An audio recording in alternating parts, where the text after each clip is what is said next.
again, guys. Disney Storyteller here.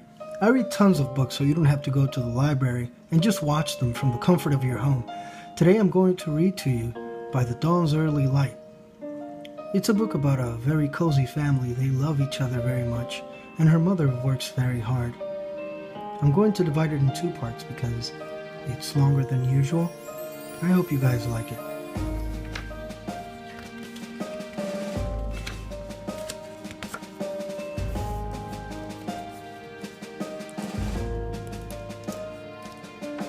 At 6 o'clock, just when we were helping Nana set the table for supper, Mom is getting ready to catch the bus for work.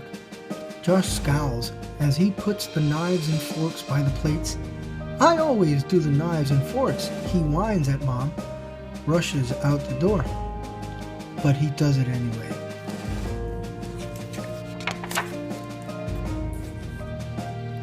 My mom works in a factory from 7 at night to 3 in the morning. It's called the graveyard shift. People who work then run places that stay open when everything else is closed, like hospitals, fire departments, and factories. The pay is good, Mom says, and we know she needs the money. By the time we sit down to a supper of Nana's meatloaf, Mom is waiting in line at the factory door to punch her time card. When the shift whistle blows, she gets a work apron and a set of earplugs so the roar of the machines won't ruin her hearing.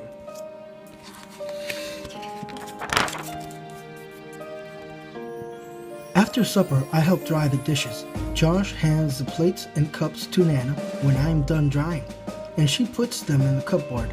Then we sit at the kitchen table and Josh draws with his new colored markers. "Don't you have homework, Rachel?" Nana asks me. By then, Mom is working the machine that makes creases in the flattened cardboard boxes moving on a conveyor belt. Down the line, her friend Lacey puts the boxes in tall stacks to be tied and shipped. Her other friend Bess puts the shipping labels on.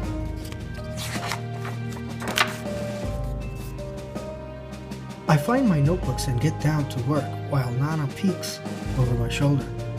Every now and then she reads one of the answers on my homework paper and murmurs, "That's right, honey," or "Try again, sweetheart." Later she puts 2 cups of milk and a dish of cookies on the table. It's coffee break time for Mom when a bell rings once.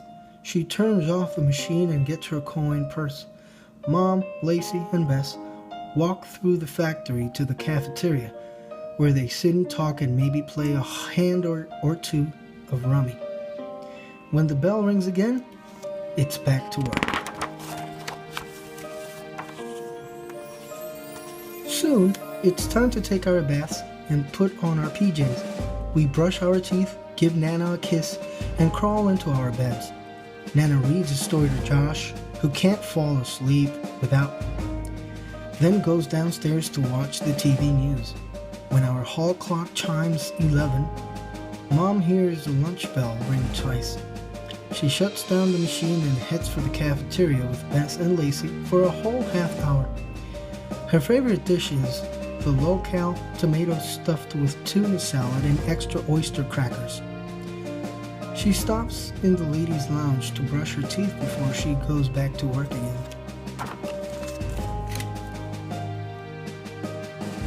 Our house is silent and dark, and even Nana is fast asleep when Mom gets her last coffee break at 1 a.m.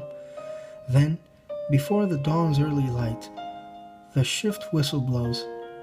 Mom punches her time card and catches the bus for home. At 4 in the morning, most people are still tucked under the covers, in the middle of dreams.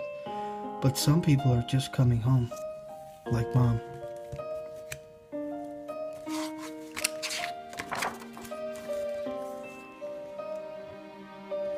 She unlocks the front door and closes it quietly, then slips off her shoes and hangs her coat in the closet.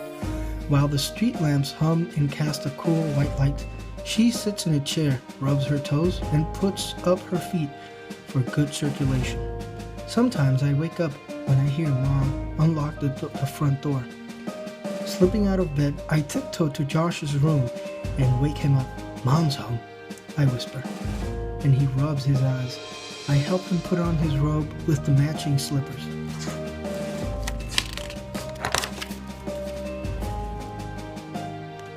"What are you two doing up?" Mom asks when she sees us looking down from the top of the stairway.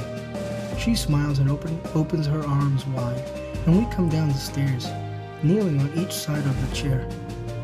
We trade hugs. Mom smells like the cardboard boxes she works with at the factory, a woodsy scent of paper and glue, and she looks at each of our faces closely.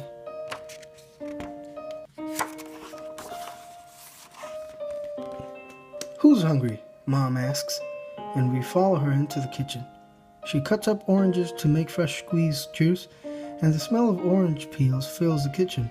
We both have big bowls of cereal, since we won't have to get ready for school for another hour and a half. For Mom, it's a supper of Nana's leftover meat loaf and gravy heated up in the oven. After our cereal and juice, we help Mom rinse out the bowls, and then we all go back into the living room and sit on the sofa. We lay our heads in Mom's lap and tuck our slippered feet under the folds of our robes. Beneath my head, I can feel Mom's legs tremble a little from standing all the time at work. She runs her fingers through our hair.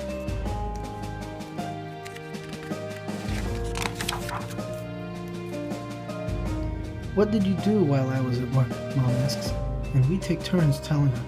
Josh shows her what he drew with the colored markers, and I show her my homework paper.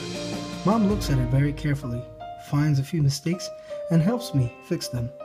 "Did Nana work when you were little?" I ask. Mom shakes her head. "Things were different then. Rachel and Grandpa was there." She answers. I know it's probably hard for Mom to pay for everything, and I feel kind of sorry. I asked. "Are you too mad at me because I have to work all night?" Mom asks. Her eyes look tired and shadows show underneath them. "We're a little mad because everybody else's parents work during the day, but neither one of us wants to say no, wants to say so."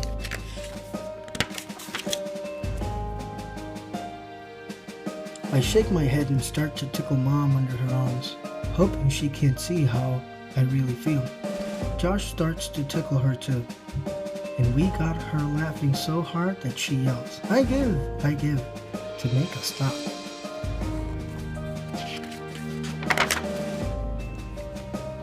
Suddenly the lamp clicks on in Nana's room. In a few minutes, Nana comes out into the hallway on her way to the bathroom. She looks nearly as tired as Mom does, wearing a sleep hairnet and fuzzy slippers. "Good morning," Nana mumbles as she heads towards the bathroom. "I'll get breakfast ready in a few minutes," she adds, closing the bathroom door behind her. She's got the shower going before any of us can say we've already had breakfast. "I couldn't make it without you, Nana," Mom says, softly chuckling to herself. "None of us could."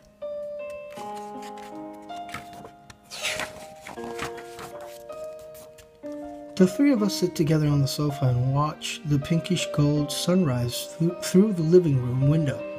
Maybe someday Mom will be able to work the same hours as other parents we know. Then, the only sound in our house at sunrise will be the sound of us asleep, tucked under the covers, and in the middle of our dreams. But for now, at least we can be together by the dawn's early light.